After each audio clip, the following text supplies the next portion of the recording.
এই নাও জুয়েল, ওইখানে নাটগুলা টাইট দিয়া তারপর নাস্তা খাইয়া সোজাও।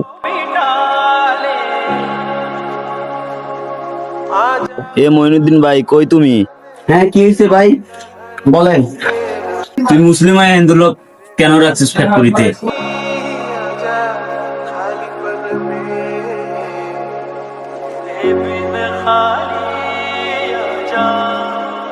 কেন রে? সে হিন্দু হয়েছে দেখি আমার মুসলমানের দোকানে সে কাজ করতে পারবে না? তার কি পেট নাই? তার কি পরিবার নাই? নিষেধ না হইলেও তুই একটা মুসলিম, হিন্দু কর্মচারী কেন রাখছ? এ হলো হিন্দু, এই হিন্দুর গ্যারেজে যা কাজ করুক না, এখানে রাখছস কেন?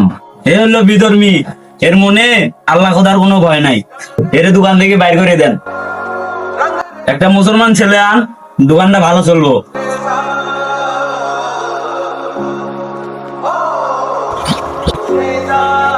কি কস তুই?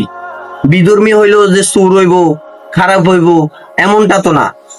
হেও তো মানুষ, আর হে অনেক ভালো কাজ করে। আমার দোকানের সব কাজগুলো সে গুছাইয়া করে রাখে। আর তুই একদিন ওর কাজটা দেখিস, অনেক সুন্দর করে কাজগুলো নিজের দোকানের মতন করেই সে বাড়িতে যায়। এমনটা তো না। আমাদের মুসলমানের মধ্যেও তো চোর বাটখার অনেকেই আছে, সবগুলোই সমান, কিন্তু মনের দিক দিয়ে দেখতে গেলে কোনোটাই কম না। দেখ বন্ধু, খারাপ ভালো সব ধর্মেই আছে, আর হে অনেক পরিশ্রম করে। এর লেগেই আমি এরে আমার দোকানে রাখছি। হ্যাঁ বন্ধু, তুই ঠিকই কইছস, যার ধর্ম তার জন্যই বড়।